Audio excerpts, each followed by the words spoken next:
நேயர்களுக்கு வணக்கம். 5 ஆண்டுகளுக்கு முன்பு நம்ம தொகுதியுடைய நாடாளுமன்ற உறுப்பினரை பார்த்தோம். மறுபடியும் தேர்தல் அப்படின்னு வந்த பிறகு தான் பார்க்க முடிகிறது அப்படின்னு சில இடங்கள்ல மக்கள் புலம்புவதை கேட்க முடிகிறது. அப்போ நாடாளுமன்ற உறுப்பினருடைய பணி என்ன? அந்த தொகுதிக்கு அவர்கள் கொடுத்த வாக்குறுதிகள் என்ன? அது நிறைவேற்றப்பட்டிருக்கிறதா? அதனுடைய வெளிப்படை தன்மை அப்படிங்கிறத ஒரு சாமானியனால அதை பார்க்க முடியுமா? அப்படிங்கிற கேள்விகள் இருக்கு. அடுத்து முக்கியமா ஒவ்வொரு நாடாளுமன்ற தொகுதிக்கும் நிதி ஒதுக்கீடு செய்யப்படும். 2022-23 ஆண்டுக்கான பட்ஜெட்ல பார்த்தோம் அப்படின்னா நாடாளுமன்ற உறுப்பினர்களுடைய தொகுதி மேம்பாட்டுக்காக மொத்தம் 3965 கோடி ஒதுக்கீடு செய்யப்பட்டது. இது ஒவ்வொரு மாநிலங்களில் இருக்கக்கூடிய நாடாளுமன்ற உறுப்பினர்கள் செலவு பண்ணுவாங்க. தமிழ்நாட்டில் பார்த்தோம் அப்படின்னா தமிழக எம்பிக்களுக்காக ஒதுக்கப்பட்ட மொத்த தொகை எப்படின்னா 285 கோடி. இதில் 111 கோடி மட்டுமே செலவு பண்ணியிருக்கிறாங்க. அப்போ தொகுதிக்கு அப்படின்னு நிதி ஒதுக்கப்படுகிறது. கையில் பணம் இருந்தும் செலவு பண்ணுறதுக்கு என்ன கஷ்டம் அப்படின்னு பொதுமக்கள் கேட்குறாங்க. ஒரு பஸ் ஸ்டாண்டில் நிழற்குடையோடு நிறுத்திக்கலாமா எம்பிக்கள் தங்களுடைய பணியை அப்படிங்கிற ஒரு கேள்வியும் இருக்கிறது.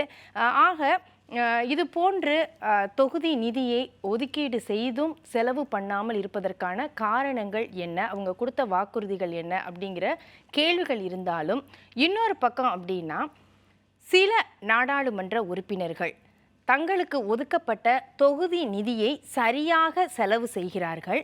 நாங்கள் என்னென்ன செலவு பண்ணியிருக்கிறோம், என்னென்ன தொகுதி பணிகள் மேற்கொண்டிருக்கிறோம் அப்படின்னு புத்தகமாக வெளியிடுறாங்க.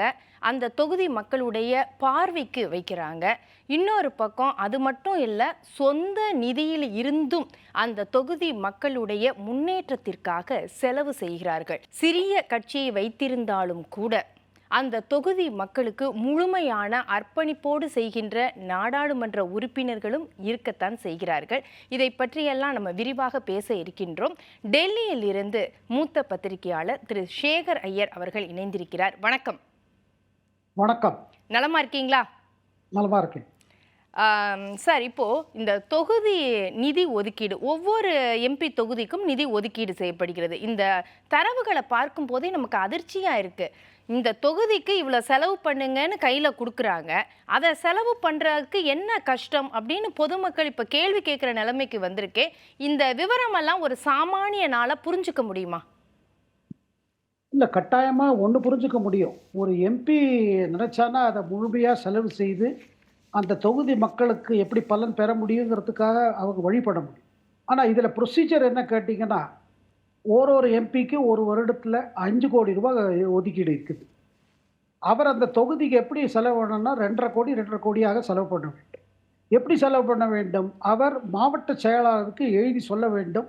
ஏன்னா இதை தமிழ்நாட்டில் இதை இம்ப்ளிமெண்ட் பண்ணுற ஏஜென்சி பஞ்சாயத்து ராஜ் டிபார்ட்மெண்ட் தான் இதை இம்ப்ளிமெண்ட் பண்ணுறாங்க, செயல்படுத்திக்கிறாங்க. ஸோ ஒரு எம்பி என் தொகுதியில் இந்த இடத்துல ஒரு பிரிட்ஜு கட்டணும், இந்த இடத்துல ஒரு பேருந்து நிலையத்துக்கு ஒரு ஷெட்டு போடணும், இல்லை இந்த இடத்துல குழந்தைகள் விளையாடுவதற்காக ஒரு பூங்கா அமைக்கணும் அப்படின்னு அவர் சொன்ன பிறகு அந்த காஸ்ட் என்னன்னு பார்த்து மாவட்ட செயலாளர் தலைமையில் இருக்கிற ஒரு கமிட்டி தான் இது இம்ப்ளிமெண்ட் பண்ணுவாங்க. இம்ப்ளிமெண்ட் செய்த பிறகு எப்படி கேட்டிங்கன்னா, இவங்க ப்ராஜெக்ட் அனுப்பிச்ச உடனே பணம் வரும். அந்த பணம் பாருங்கள், உடனே 5 கோடி சேராது, இல்லை உடனே 2.5 கோடி சேராது. இவங்க வேலை கம்ப்ளீட்டாக காமிக்கும் பொழுது கம்ப்ளீஷன் சர்டிஃபிகேட் அனுப்பித்த பிறகு அந்த தொகை சேர்ந்து விடும் இந்த அரசுக்கு, அதாவது மாநில அரசுக்கு சேர்ந்து விடும். இதில் இது எம்பியை பொறுத்து இருக்குது பாருங்கள். இதில் என்னென்னா எம்பி சாங்ஷன் பண்ணலாம். அதாவது தனிப்பட்ட முறையில் அந்த தொகுதிக்கு மாநில அரசும் சரி மத்திய அரசும் சரி தனியாக திட்டங்கள் இருக்கும், அது பட்டாலும் நடந்துட்டு இருக்கும். அதில் ஒன்றும் பாதிப்பே கிடையாது, அதுக்கு சம்பந்தம் கிடையாது. ஆனால் மக்களுக்கு அந்த தொகுதியில் அவசரமாக ஏதாவது ஒரு பணி ஏற்ற வேண்டும் என்றால், ஒரு குடியிருப்பு கட்டடம் இல்லை ஒரு ஷெல்டர் கட்டடம். இப்போ பாருங்கள், உங்களுக்கு கடலோர பகுதிகளில் சைக்ளோன் ஷெல்டர் இருக்குது. ஒரு பர்டிகுலர் ஒரு கிராமப்புறத்தில் ஒரு தாலுக்காவில் சைக்ளோன் ஷெல்டர் சரியாக இல்லை அது டேமேஜ் ஆயிடுச்சு. அதுக்கு உடனடியாக செலவு செய்யணும், அது உடனடியாக ரிப்பேர் செய்யணும்னா அதுக்கு இவங்க சாங்ஷன் பண்ணணும். இதில் ஒரு எம்பியும் பார்த்தீங்கன்னா அவங்க லிஸ்ட்டு போட்டு சொல்லுவாங்க, நாங்கள் இதுக்கெல்லாம் செலவழித்தோம், செலவழித்தோம். பட் நம்ம என்ன பார்க்குறோன்னா, முக்கால்வாசி மெம்பர்ஸ் ஆஃப் பார்லிமெண்ட் இதில் அவங்க சாங்ஷன் பண்ணும்போது சாங்ஷன் பண்ணிடுறாங்க. ஆனால் அவ்வளோ வெளிப்படையாக ஒரு பட்டியல் போட்டு மக்களிடம் வந்து சொல்லுவதில்லை. இந்த 5 ஆண்டு காலத்தில் நான் எவ்வளோ செலவழித்திருக்கேன். இந்த ஆண்டு காலம் பாருங்க 19லேருந்து இதில் கணக்கெடுத்து பார்த்தோம்னா 2 வருடம் இந்த கோவிட் காரணத்தினால் இந்த பணத்தொகை நிற்கப்பட்டது. அதாவது 2020, 2021, 2020, 21, 21, 22 நிப்பாட்டப்பட்டது. பிறகு 22 நவம்பரில் மீண்டும் ஒரு ஒரு அனௌன்ஸ்மென்ட் பிறகு இது தொடர்ந்து நடந்து கொண்டிருக்கிறது. இல்ல அதுக்கே இங்க பெரிய எதிர்ப்பு வந்தது. தொகுதி நிதிய வந்து எப்படி நிறுத்தி வைத்தது மத்திய அரசு அப்படின்னு இங்க தமிழ்நாட்டுல ஒரு கொந்தளிப்பே நடந்தது. இல்ல கட்டாயம். ஏன்னா அதாவது ஒரு எதிர்ப்பு இருந்தது. ஸ்டாலின் நம்ம தமிழ்நாடு முதல்வர் ஸ்டாலின் கூட ஒரு கடிதம் எழுதினார் பிரதமருக்கு. இதை நிறுத்தக்கூடாது என்று. பட் அப்ப என்ன சொல்லப்பட்டதுன்னா, மத்திய அரசு வந்து கோவிட் ஒரு வார் ஃபுட்டிங்ல அதை டீல் பண்றதுனால, இந்த செலவு தொகையை நாங்கள் நிற்க வைத்தனால் ஒரு 6000, 7000 கோடி நம்ம கோவிடுக்காக தேவையுள்ள வேக்சினுக்கோ இல்லை இதுக்கோ தேவைன்னு சொல்லி அது நிப்பாட்டு. அது பிறகு மீண்டும் கூட ஆரம்பிச்சு விட்டது. 2,50 கோடி, பிறகு 2,50 கோடி, பிறகு 5 கோடி வரை ஆயிடுச்சு. அதே நேரத்தில் நீங்கள் கூறுவது போல சிறு பாராளுமன்ற உறுப்பினர்கள் இந்த நிதியை தவிர்த்து தங்கள் என்ன சொல்றது, தங்கள் பாக்கெட்ல இருந்து செலவழிக்கிறவர்கள் பல பேர் இருக்கிறார்கள். சரி, நம்ம தொகுதி எது வேணுமோ நம்ம செலவழிப்போம். நமக்கு ஏதாவது நம்ம கிட்ட வசதி இருந்தால் நம்ம கொடுப்போம், மக்களுக்கு உடனே செய்வோம். இதுவும் நம்ம பார்க்கிறோம். இல்ல இதுவே ஒரு பரந்த மனப்பான்மை தானே சார். என்னதான் வசதி இருந்தாலும் பாக்கெட்லேருந்து செலவு பண்றது அப்படிங்கிறது யோசிக்கக்கூடிய ஒரு மனநிலை தான் இருக்கும். அப்படி இருக்கும்போது தொகுதி நிதியையும் நான் செலவு பண்றேன், அதை தாண்டி என்னுடைய சொந்த நிதியிலேருந்தும் என் மக்களுக்கு என்னை தேர்ந்தெடுத்த அந்த தொகுதி மக்களுக்கு நான் என்ன செய்ய முடியுமோ அதை நான் செய்கிறேன் அப்படிங்கிறதும் ஒரு பெரிய ஒரு விஷயமா தானே நம்ம பார்க்க வேண்டியது இருக்கு. கட்டாயம் கட்டாயம். ஏன்னா இதுல பாருங்க சந்தேகமே கிடையாது. ஏன்னா மெம்பர்ஸ் ஆஃப் பார்லிமெண்ட்ல சில பேர் அந்த தன்னோட எம்பி லேண்ட் ஸ்கீம்ல என்ன இருக்குதோ அதை முழுமையாக செலவழிக்கணும்னு நினைக்கிறவங்க இருக்காங்க. அது செலவு பண்றாங்க. இந்த செலவு எப்போ வரும் பாருங்க. நீங்க ஒரு ப்ராஜெக்ட் கொடுத்த பிறகு அது உடனடியாக மாநில அரசு அதை செயல்படுத்தி மாவட்ட செயலாளர் ஒரு சர்டிஃபிகேட் கொடுத்துட்டு வச்சுக்கோங்க, இவ்வளவு தொகை செலவாயிருக்கு, இந்த ப்ராஜெக்ட் முடிஞ்சுன்னா அடுத்த ப்ராஜெக்ட் இவர் ரெக்கமெண்ட் பண்ண முடியும். அதை இவரே ஃபாலோ பண்ணா இன்னும் வேகமாக நடக்கும், இன்னும் பிரச்சனை இல்லாமல் நடக்கும். பட் அதே நேரத்தில் தன் தொகுதியில் பல விஷயம் வேண்டியிருக்கும். அதை வந்து அவர் அவரோட கட்சி ஆளுங்கட்சியாக இருந்து வச்சுக்கோங்க தமிழ்நாட்டில், அவர் அந்த மாநில அரசுக்கு சொல்லலாம், இங்கே பாருங்க என்னோட இதுலேருந்து இது பண்ணிட்டீங்க, மற்ற இடத்துல அந்த இடத்துல ரோடு போடுங்க, இல்லை அதுக்கு கனெக்டிங் இன்னொரு பிரிட்ஜ் கட்டுங்க, இல்லை இந்த இடத்துல பேருந்து வரத்துக்கான வழி செய்யுங்க, இந்த இடத்துல ஒரு பஸ் ஸ்டாப் போடுங்க, அதுக்கு நான் ஷெட்டு கட்டித்தரேன், நான் இதுலேருந்து தரேன், நீங்களும் கொஞ்சம் செலவு பண்ணுங்க. இந்த மாதிரிலாம் செஞ்சு பண்ணுறவங்க இருக்காங்க. அதை தவிர்த்து பாருங்க சில உறுப்பினர்கள் நீங்கள் இப்போ கூறினது போல சில பேர் என்ன பண்ணுறாங்க, சரி அது வரட்டும், நம்மளால முடிஞ்சது செய்வோம், நமக்கு ஏதோ அவங்க சொல்வது என்னன்னா பாருங்க, அதுல கொஞ்சம் ஒரு என்ன சொல்றது, ஒரு தனி கமிட்மெண்ட் வருது. கடவுள் நமக்கு நிறைய கொடுத்துருக்காங்க, நம்ம ஏன் செலவு பண்ணக்கூடாது, இவங்களுக்கு ஏன் செய்யக்கூடாது, ஏழை மக்கள் பாவம், நம்ம சரி அதுலேருந்து போட்டோம், இதுலேருந்து நம்ம கையிலேருந்து கொடுப்போம் அப்படின்னு அந்த மனசு இருக்கு பாருங்க, அது வேற விஷயம். ஏன்னா நமக்கு அதாவது என்னங்க பாருங்க, தேர்தல் வர நேரத்தில் தான் போய் வாக்காளர்களை சந்திச்சு பேசிட்டு வந்துடுறாங்க. பல கம்ப்ளைண்ட் என்னன்னா, சில எம்பிஸ் எல்லாம் வரதே கிடையாது தொகுதிக்கு. சேதம் ஏற்பட்டு பாதிப்புப்பட்டப்ப கூட போறது இல்லைன்னாலும் நம்ம கம்ப்ளைண்ட் வந்திருக்கு. இப்ப பாருங்க, நம்ம சென்னையில மழை பெய்த போது சரி, தென் மாவட்டங்களில் அதிகமா மழை பெய்த வெள்ளம் இதில் இதே பிரச்சனை தான் வந்தது. எம்பி வரல, எம்எல்ஏ வரல, இப்படிலாம் கம்ப்ளைண்ட் இருக்குது. ஆனா சில எம்பிஸ் இருக்காங்க, யாரு வந்து பாருங்க எப்போதுமே தொகுதியோட தொடர்புல இருக்காங்க. அந்த தொடர்பில் இருக்கும்போது அவங்களுக்கு தெரிய வருது மக்களுக்கு என்ன கஷ்டம், எந்த இடத்துல என்ன பிரச்சனை இருக்குது. கான்ஸ்டன்ட் ஃபீட்பேக் வாங்கிக்கிறாங்க. ஓஹோ இதுவா, இதுக்கு என்ன எப்படி பண்ண முடியும், நம்ம மாநில அரசு மூலமாக செய்யலாமா, இல்லை மாவட்ட செயலாளரோட பேசி அங்கே என்ன பிரச்சனை இருக்குது, அதை எப்படி நம்ம சாங்ஷன் செய்யலாம், நம்ம யாருக்கு கடிதம் எழுதுறது, சரி அதுக்கும் மீறி சரி இதில் கிராண்ட் ஆகாது, இதில் கிராண்ட் ஆகுது, இந்த மாதிரி சொன்னாங்க வச்சுக்க, தானே கொடுத்துடுறது. சரி எவ்வளோ ஆகும், 2 லட்சமா, 3 லட்சமா, 4 லட்சமா, 5 லட்சமா, இந்த மாதிரி 10 லட்சமா அவங்களே போடுறாங்க. இதுல என்ன தெரியுதுன்னா, அந்த பாராளுமன்ற உறுப்பினருக்கும் அந்த தொகுதியை சார்ந்த மக்களுக்கும் இவருக்கிடையே ஒரு கனெக்ஷன் இருக்குது, ஒரு டயலாக் இருக்குது, ஒரு ஃபீட்பேக் இருக்குது. அதை வச்சுட்டு தான் அவங்க பண்ணலாம்னு நினைக்கிறாங்க. அதனால தான் நம்ம என்ன இதுல என்ன பார்க்க வேண்டியது என்னன்னா, பாராட்ட வேண்டிய விஷயம் என்ன கேட்டீங்கன்னா பாருங்க, இந்த மாதிரி எம்பிஸ் இருக்காங்க பாருங்க, அவங்க திருப்பி திருப்பி ஜெயிக்கிறதுக்காக யோசிக்கிறது இல்லை. அவங்க நினைக்கிறாங்க நம்ம உறுப்பினராக வந்துட்டோம், பாராளுமன்ற உறுப்பினராக வந்துருக்கோம். சில சமயம் அந்த மாதிரி உறுப்பினர்கள் பாராளுமன்றத்திலும் தன் தொகுதியின் பிரச்சனையை எடுத்து சொல்கிறார்கள். பாருங்க, எல்லா நேரமும் ஒரு எதிர்க்கட்சியை சார்ந்தவர்களா இருக்கலாம், இல்ல ஆளுங்கட்சி சார்ந்தவர்களா இருக்கலாம்.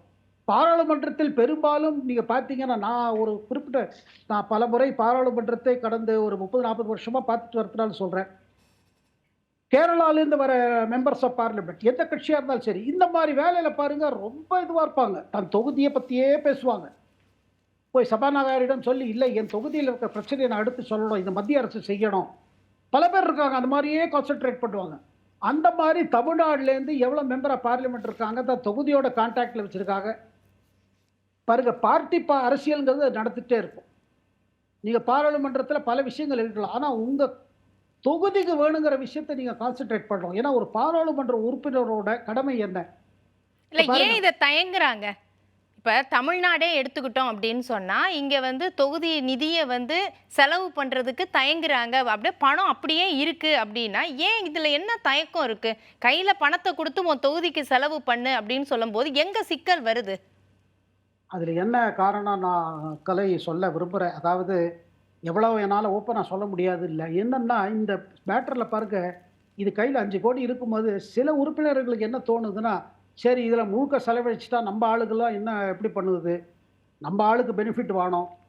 அது எப்படி நம்ம செய்து பண்ணுவது? ஏன்னா நீங்க பாருங்க பணம் நான் சொன்னது போல உடனே 5,00,00,000 கையில வராது. அண்ட் மெம்பர் ஆஃப் பார்லிமென்ட் கையிலயும் அந்த பணம் வராது. பாராளுமன்ற உறுப்பினர் கையில பணம் குடுக்க மாட்டாங்க. மத்திய அரசு இந்த பணத்த எப்படி அனுப்புவாங்கன்னா, நீங்க ரெக்கமெண்ட் பண்ணணும் மாவட்ட செயலாளர்.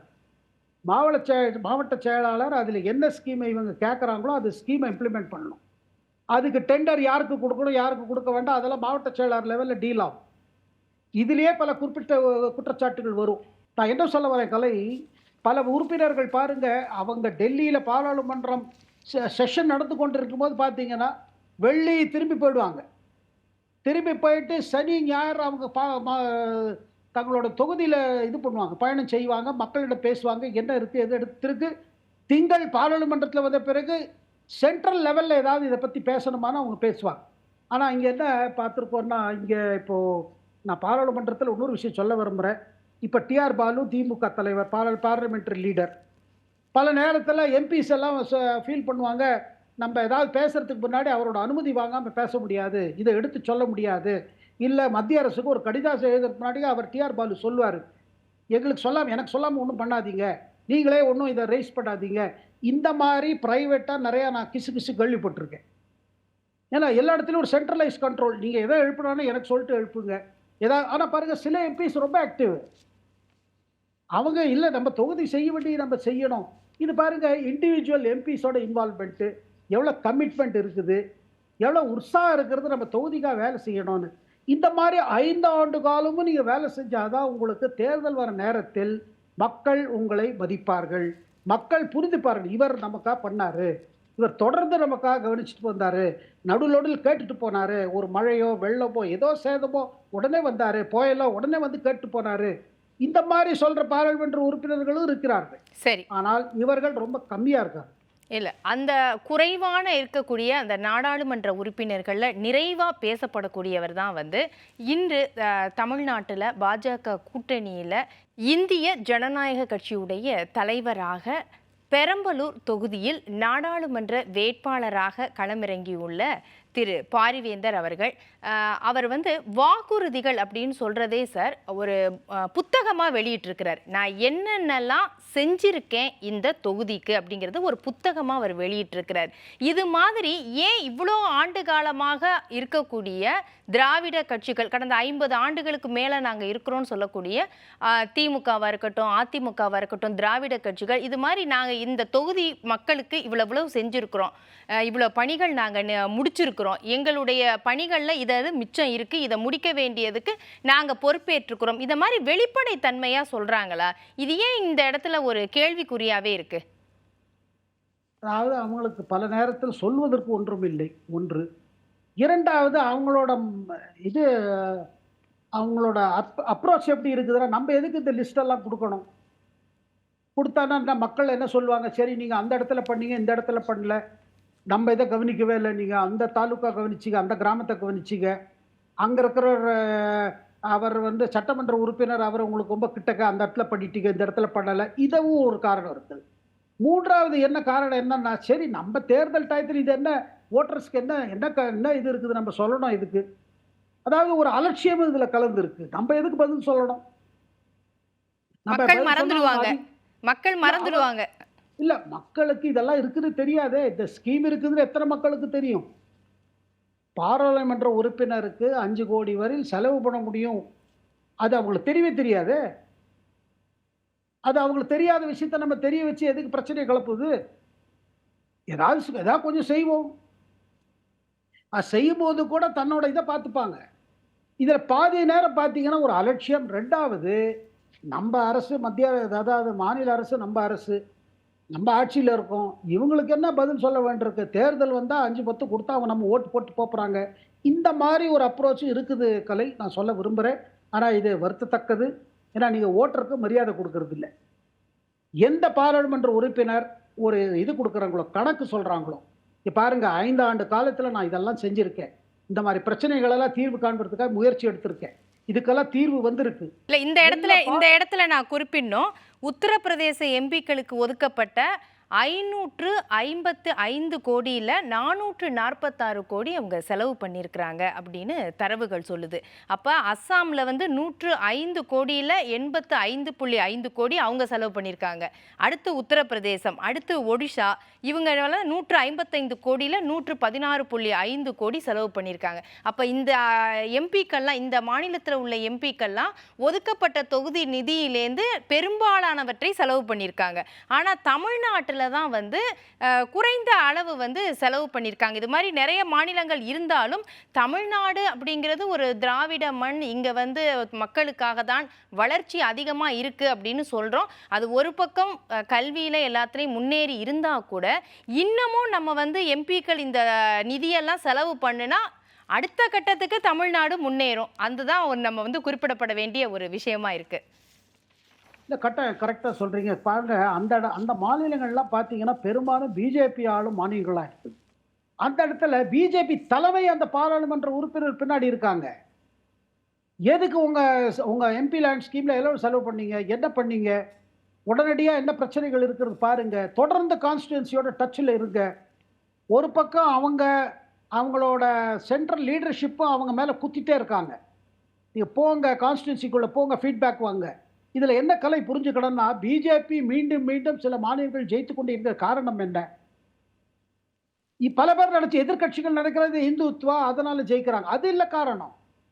எந்த மாநிலத்தில் எந்த ஆளும் கட்சியோ இல்ல எதிர்க்கட்சியோ இருக்கட்டும், அந்த கட்சி உறுப்பினர்கள் ஒரு கமிட்டடாக அந்த கான்ஸ்டிட்யூன்சில அந்த தொகுதியில வேலை செஞ்சுட்டே இருந்து மக்களுக்காக செயல்படுற இது பாருங்க, அந்த இடத்துல பார்ட்டி பேரு நல்லா ஆகுது. இப்ப தமிழ்நாட்டுல நிலைமை என்ன கேட்டீங்கன்னா, எல்லாமே ஒரு அரசியலா போயிடுச்சு.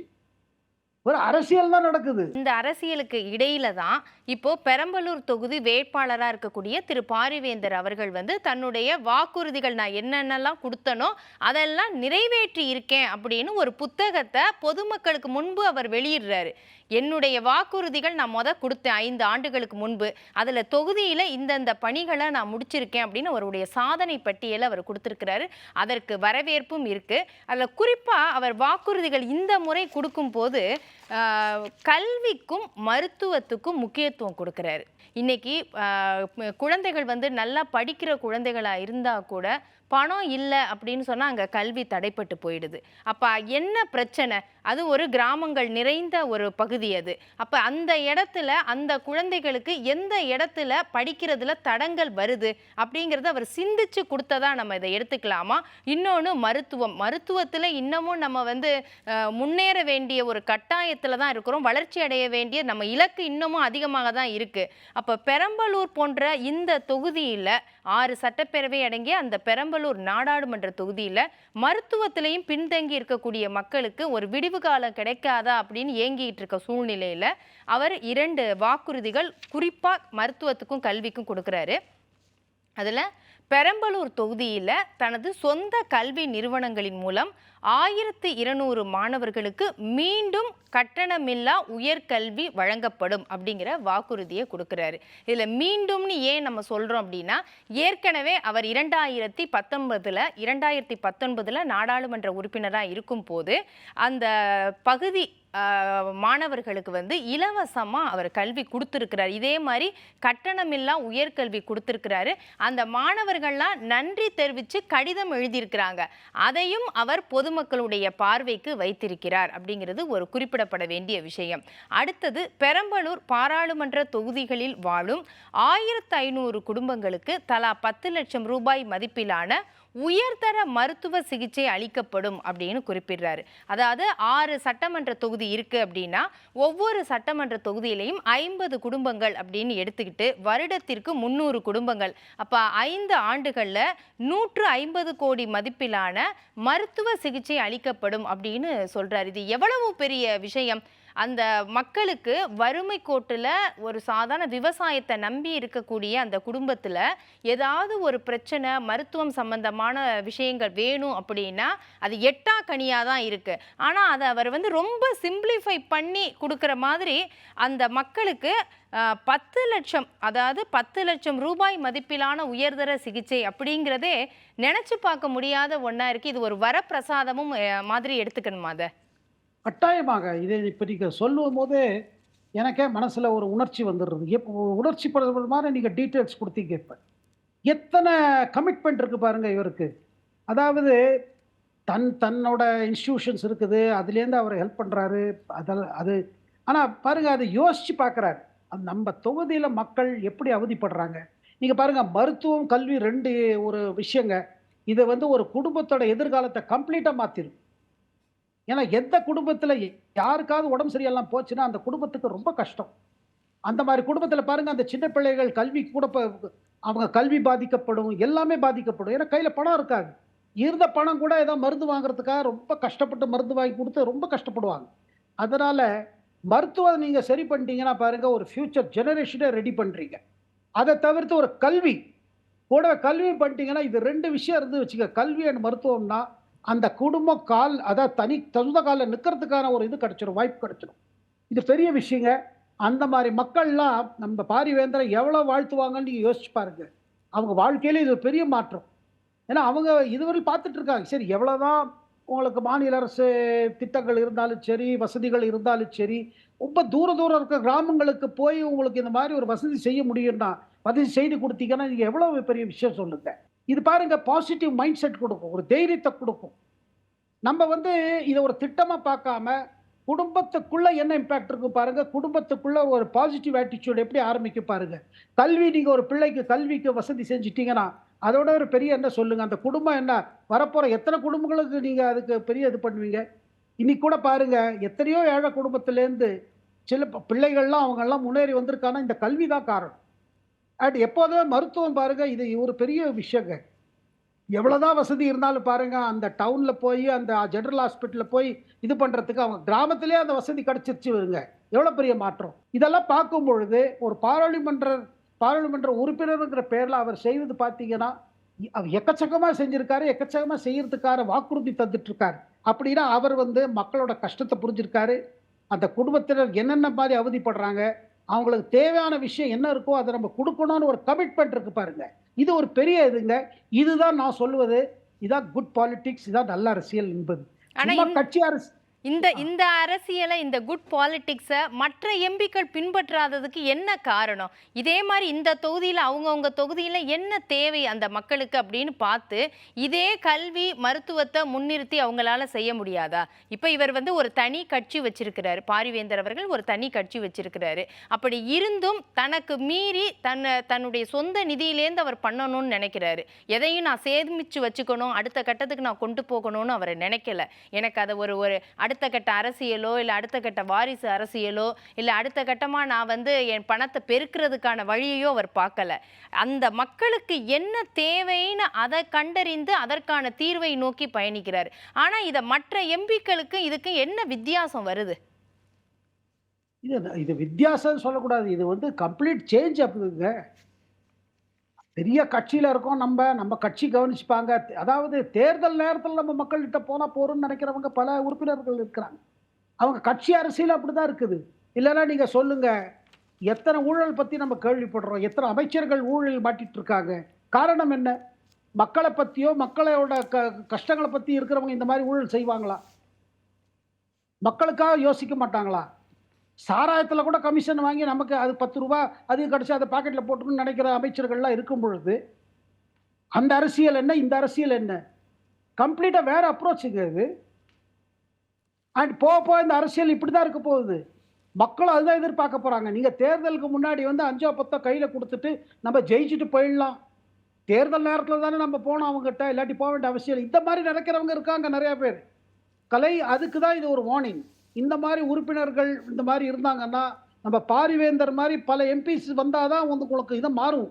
நிலைமை மாறும். இல்லன்னா என்ன நினைப்பாங்க, தேர்தல் முன்னாடி கொஞ்சம் செலவு பண்ணுவோம். செலவு பண்ணிட்டு அவங்க ஓட்டு போட்டு போவாங்க. ஆனா அவங்க நிலைமை அப்படியே இருக்குது. தேர்தல் வந்து வந்து போகுது. மாநில தேர்தல், பாராளுமன்ற தேர்தல், திருப்பி மாநில தேர்தல் இதே வருது. அவங்கள் நிலைமையில ஒரு பெரிய மாற்றம் இருக்குதுல்ல. தேர்தல் நேரத்துல ஏதாவது ஒரு திட்டத்த அனவுன்ஸ் பண்றாங்க. அதுக்கு பிறகு யார் அவங்கள நினைக்கிறாங்க? மழை பெஞ்சாவோ, எது வெள்ளம் வந்தாலும் யாராவது போறாங்களா? தேர்தல் வருதுன்னு சொல்லிட்டு உடனே அலர்ட் ஆறாங்க. பாருங்க இந்த அரசியல் ரொம்ப நாளா நீடிக்காதுங்க. ஏன்னா நேரம் வந்துருச்சு. தமிழ்நாடு மக்கள் முழிச்சுட்டாங்க. சரி, சரி. உங்களுடைய கருத்துக்களுக்கு ரொம்ப நன்றி சார். உண்மையிலேயே தமிழ்நாடு மக்கள் முழிச்சுக்கணும் அப்படிங்கிறது தான் அனைவருடைய விருப்பமும் எதிர்பார்ப்பாகவும் இருக்கிறது. தேர்தல் அரசியல் நமக்கு தேவையில்லை.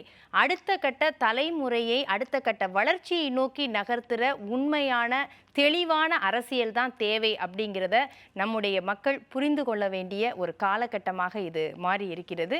நன்றி, இவ்வளவு நேரம் உங்களுடைய தகவல்களை பகிர்ந்து கொண்டதற்கு. வணக்கம். வணக்கம்.